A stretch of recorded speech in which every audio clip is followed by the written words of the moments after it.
Sean todos ustedes bienvenidos al Palacio Balcarce, sede del Centro de Oficiales de las Fuerzas Armadas. Hoy nos reunimos para presentar un nuevo libro de la colección 1884 editorial del Círculo Militar, titulado Siglo XXI, el mundo de la estrategia. Este libro se orienta a interpretar y diseñar los procesos del pensamiento estratégico para que los líderes, las organizaciones y los pueblos, en el contexto donde están insertos, puedan elegir las estrategias que les minimicen sus conflictos e incrementen su poder. El general Raúl Racana es general, ingeniero químico y se graduó en el Instituto de Tecnología de Massachusetts, MIT, donde obtuvo los títulos de máster en ciencias e ingeniero nuclear. En 1980 egresó del MIT con el título de doctor en filosofía por su tesis Stress Analysis Techniques for Fusion Reactors y por su especialidad en management. Fue profesor de economía, planeamiento, organización, negociación y liderazgo estratégico en universidades argentinas y del Brasil. Fue rector de la Universidad del Ejército y presidente del Instituto de Investigaciones Científicas y Técnicas de las Fuerzas Armadas, CITEFA.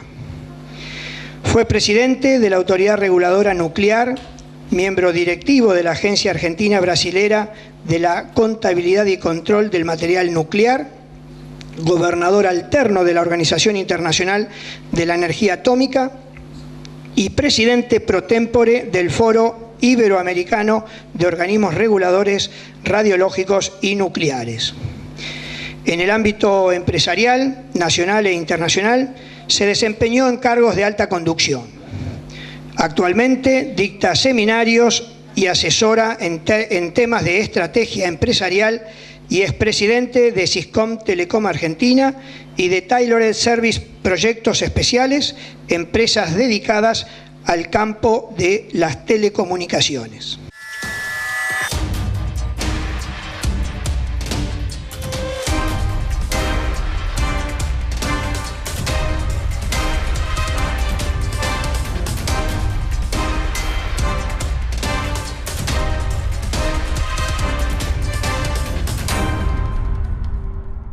A medida que hablaba acá el general Minná, me acordaba una frase de Maslow que decía: el que tiene un martillo en la mano ve al mundo como un clavo. El señor Minná es profesor de filosofía y por ende veo al libro como un tratado de filosofía, haciendo un hincapié al concepto central de Maslow, uno de los pensadores más importantes en el tema de la administración, probablemente del siglo XX. Ustedes tienen una pequeña hojita que he dado sobre la mesa y yo quiero que eso es una estructura de una organización. Eso es una forma de pensar una organización.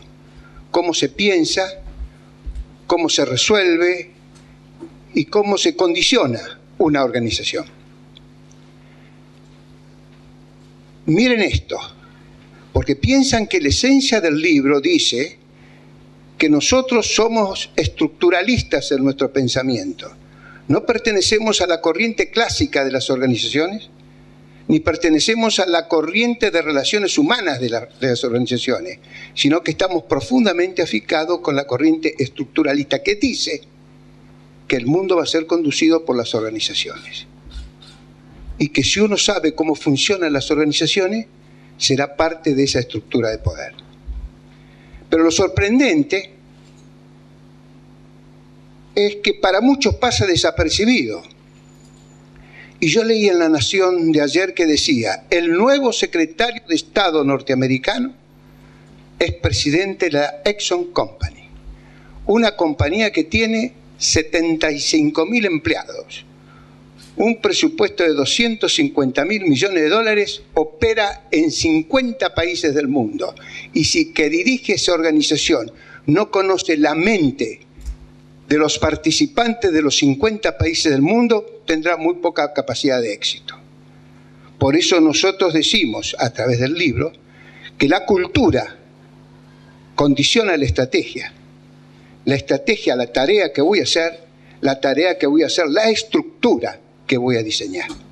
Y a partir de ahí voy a montar los sistemas de motivación, los sistemas de control, los sistemas de comunicación y los sistemas de planeamiento. Armo todo de la estrategia a partir de una cultura del cual vengo. Pero pueden pasar dos cosas: que la estrategia condicione la cultura o que la cultura condicione la estrategia. En el entorno donde yo me inserto, la cultura va a condicionar mi estrategia. En la cultura que yo manejo, la estrategia condiciona la cultura. Es decir, cuando yo elijo mi gente, la voy a elegir en función de la cultura que yo tengo. Y si no tiene la cultura que yo quiero que tengan, voy a hacer que la tengan. Para eso existe la maravillosa herramienta del ejército, que es el orden cerrado. Es el constructor de la cultura de la sociedad militar, en donde le inculcamos en la cabeza el valor supremo de un soldado, que es el cumplimiento de la orden. Eso sí, que no venga acá con pensamientos raros, porque dura poco. El que piensa está destruido en el ejército, no es una herramienta de pensamiento. Y lo inculcamos para que cumpla órdenes. Tenga cuidado la sociedad, no los vayan a condenar por cumplir órdenes, porque entonces no tendrán ejército ni tendrán nada. El ejército del siglo XXI o del siglo XX es un ejército de cumplimiento de órdenes. Quizás el ejército de San Martín no era exactamente igual, porque San Martín era un político, era un economista y un militar. Hoy el militar es solamente un militar, no es una estructura de pensamiento. ¿Qué quiero decir con estructura de pensamiento? ¿En qué nivel opera y cómo va operando en forma simultánea? Todas las organizaciones, de alguna forma nosotros nacimos dentro de una organización, vivimos con organizaciones, imagínense, viven con Movistar, viven con la FIP, viven con el banco, todos nos mortifican, y todos estos que nos mortifican son organizaciones. Algunas bien diseñadas, otras mal diseñadas, y entonces la pregunta que queda es cómo se diseñan las organizaciones, cómo diseñan los que mandan, cómo diseñan los que obedecen. Y ustedes van a ir, a través de la lectura del libro, ver toda esta escala de conocimientos, de niveles, y van a ver el cuadrito. Fíjense en el cuadrito. Ahora vamos al cuadrito para que vean. Van a ver que el cuadrito tiene 12 casilleros, ¿verdad? Tiene 3 arriba, 4 arriba, después vienen 4 en segunda línea y 4 en tercera línea. Fíjense bien, yo dirijo una organización y digo, primero, tengo un pensamiento estratégico en la primera línea. Tengo un pensamiento de planeamiento y táctico en la segunda línea. Y tengo un pensamiento operacional en la tercera línea. Veamos un ejemplo bien sencillo y concreto. Yo tengo un kiosco de revista. Si yo manejo un kiosco de revista, manejo los 3 niveles de pensamiento. Soy casi un genio, porque tengo que tener un nivel estratégico para saber dónde estoy parado y qué quiero ser. Tengo que tener un nivel táctico, porque tengo que saber planificar. Y tengo que tener un nivel operacional, porque tengo que hacer el laburo, porque si no, no me lo hace nadie. Cuando uno va saltando a las organizaciones, esos 3 niveles empiezan a separarse y empiezan a aparecer perfiles diferenciados. Y usted va a ver que el tercer nivel es el nivel de la ejecución por su propia naturaleza. No están nacidos para pensar, están para ejecutar, manejan los procedimientos, cosa que no es tan fácil hacer para todos. Veamos un caso más concreto y más preciso referente a esto. Si usted tiene una empresa de construcciones, el que trabaja en el tercer nivel es el carpintero, el plomero y el electricista. Si yo no tengo carpintero, plomero y electricista, no puedo hacer la obra. Pero si yo tengo un ingeniero que dirija al plomero, al carpintero y al electricista para decirle dónde va a colocar la plomería, dónde va a ser el sistema eléctrico, dónde va a poner y dónde va a tener que poner las paredes, ese sistema no funciona. Es el segundo nivel que hace el planeamiento. Y si no tengo el primer nivel, que es el que piensa cómo funciona el mundo, para hacer una casa que alguien la va a querer comprar, que lee la mente de los clientes y la mente de la gente que quiere comprar, yo no podría hacer nunca un edificio. Y entonces voy construyendo el mundo de la construcción en base a 3 niveles perfectamente definidos. Entonces, cuando tengo que decidir y seleccionar al personal, que es la columna número 3, van a ver ahí arriba, cuando tengo la primera, la segunda, la tercera y la cuarta. La tercera selecciono al personal con el perfil y características que corresponde a cada uno. El científico trabaja en la tercera línea porque es el mundo del conocimiento. El que planifica trabaja en la segunda línea porque es el que hace los planes y los procedimientos para que la tercera línea ejecuta. Y el primer nivel, que es que él dice quién soy y a dónde vamos.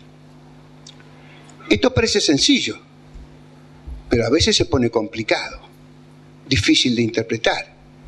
Cuando ustedes quieran interpretar el primer nivel, siéntense enfrente de un televisor y vean una propaganda, ¿verdad? Y ven el de la Coca-Cola, o ven el de Marlboro. ¿Cómo Marlboro?